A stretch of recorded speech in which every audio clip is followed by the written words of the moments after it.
हाल ही में colossal biosciences company ने भेड़िए की एक ऐसी नस्ल तैयार की जिसे डायर वुल्फ कहते हैं। तैयार की गई ये नस्ल बायोजेनेटिक इंजीनियरिंग के जरिए कामयाब तजर्बा किया गया था। डायर वुल्फ का जिक्र कई अफसानवी कहानियों में हुआ। Inside that stunning scientific breakthrough, the return of the dire wolf. कई मूवीज में डायर वुल्फ को दिखाया गया है। हजारों साल पुरानी डायर वुल्फ की खोपड़ी का डीएनए लेकर ग्रे वुल्फ के डीएनए से मिलाकर एक ऐसी नस्ल तैयार हुई जिसे मादा कुत्ते के जरिए पैदा किया गया, जिसे डायर वुल्फ कहते हैं। वेलकम टू अंधेरों का सफ़र। आगे बढ़ने से पहले हमारे चैनल अंधेरों के सफ़र को सब्सक्राइब कर दें, बेल आइकॉन को प्रेस कर दें। तकरीबन 10,000 साल पहले भेड़िए की एक नस्ल जिसे डायर वुल्फ कहते हैं ख़त्म हो चुकी थी। इस नस्ल को दोबारा जिंदा किया गया। डायर वुल्फ की खास बात ये थी कि इस आम भेड़िए से बहुत बड़े थे और अपने से कई गुना बड़े जानवरों का शिकार करने की सलाहियत रखते थे। डायर वुल्फ बहुत ही खूंखार भेड़िए थे। डायर वुल्फ को एक मशहूर TV serial games of thrones में दिखाया गया। आखिर इस शानदार डायर वुल्फ की वापसी कैसे मुमकिन हुई? क्लोजल बायोसाइंसेज नामी कंपनी ने एक कामयाब तजर्बा किया। इसके लिए कदीम डायर वुल्फ की खोपड़ी को हासिल किया गया जो हज़ारों साल पुरानी थी। इसमें से इसका डीएनए लिया गया और ग्रे वुल्फ के डीएनए के साथ सारा प्रोसेस किया गया। इस तजर्बे से ये बात साबित हो गई कि किसी भी जानवर का डीएनए और बायो इंजीनियरिंग के जरिए किसी भी जानवर की नस्ल जो ख़त्म हो चुकी है उसे वापस लाया जा सकता है। क्लोजल बायोसाइंसेज के माहिर हयातियात डॉक्टर बीथ शैपिरो ने बताया कि ये एक पेचीदा और मुश्किल अमल था जिसके लिए कई साल लग गए। डायर वुल्फ और ग्रे वुल्फ को मिलाकर डायर वुल्फ की एक ऐसी नस्ल तैयार की गई।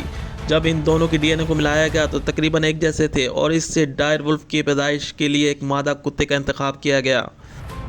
डायर वुल्फ और ग्रे वुल्फ दोनों के डीएनए को मिलाकर एक ऐसी डायर वुल्फ की नस्ल को तैयार किया गया और जब इन दोनों के डीएनए को मिलाया गया तो तकरीबन एक जैसे थे।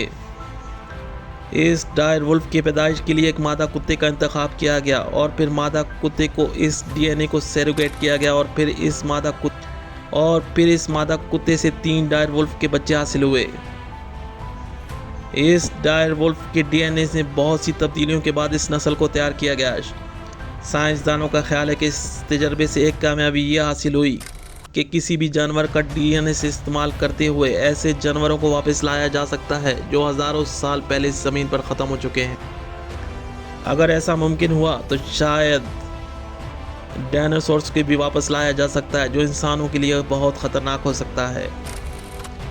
और ये कुदरत के कामों में शदीद दखलंदाजी भी है। हम इंसानों के लिए बहुत भारी पड़ सकती है। जहाँ दुनिया डायर वुल्फ की वापसी पर हैरान है वहाँ कुछ खदशात भी हैं कि साइंसदानों को एक ऐसा रास्ता खोज लिया जिसके ज़रिए वो ख़तरनाक जानवरों की वापसी को मुमकिन बना सकते हैं जो हम इंसानों के लिए ख़तरनाक साबित हो सकते हैं।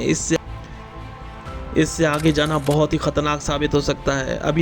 अभी तक ये देखना बाकी है कि डायर वुल्फ जो तैयार हुए हैं इनमें कितनी मुमासलत है उन डायर वुल्फ से जो 10,000 साल पहले ख़त्म हो चुके थे और ये किस कदर ख़तरनाक और ताकतवर हैं। इन डायर वुल्फ को शिमाली अमेरिका के खुफिया मकाम पर रखा गया है। इनके लिए 20 एकड़ का एक जगह जहां इनकी परवरिश हो रही है। ये तजर्बा कितना कामयाब और कितना नाकाम होगा इसका फ़ैसला होना भी बाकी है। जब ये भेड़िए मुकम्मल तैयार होकर जवान हो जाएंगे तब तक कुछ नहीं कहा जा सकता, लेकिन इतना तो कह सकते हैं कि साइंटिस्ट ने किसी भी जानवर का डीएनए लेकर इस जानवर की नस्ल तैयार कर सकते हैं। इसमें ख़तरनाक इजाफा ये भी मुमकिन है कि किसी 2 नस्ल के ख़तरनाक जानवरों का डीएनए लेकर कोई नया जानवर भी बनाया जा सकता है। लेकिन साइंटिस्ट बायो इंजीनियरिंग के ज़रिए ऐसा करेंगे ये सवाल बहुत ही ख़तरनाक है। अगर इसका जवाब हाँ में हुआ तो ये कुदरत को चैलेंज करने जैसा है और कुदरत के कामों में दखल अंदाजी तबाही है। डॉक्टर रॉबिन्स ने बताया कि इस तजर्बे से हम दुनिया को ये पैगाम दे रहे हैं अगर हम चाहें तो माहौलियात को तबाह कर सकते हैं और इन जानवरों को वापस लाकर जो कई हज़ारों साल पहले इस ज़मीन पर मौजूद थे। इन जानवरों का ख़त्मा इसीलिए हुआ था कि हम इंसानों के लिए ज़मीन साजगार हो। अगर ये ख़तरनाक जानवर जैसे कि डायनासोर्स वगैरह अगर ज़मीन पर अब तक मौजूद होते तो हमारे लिए यहाँ रहना मुमकिन नहीं था।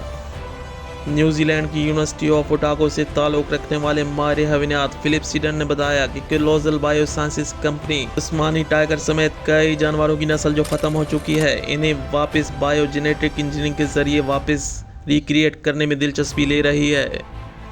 ये तो वक्त साबित करेगा इसमें कितना फ़ायदा होगा और कितना नुकसान। शायद हम एक हद से आगे जा रहे हैं और कुदरत की टेरिटरी में दाखिल होना चाहते हैं, जो हम इंसानों के लिए ठीक नहीं होगा। कुदरत के ऐसे निज़ाम को दरम बरम करना संगीन गलती होगी, जो हमारे लिए ख़तरनाक साबित हो सकती है। ये था डायर वुल्फ।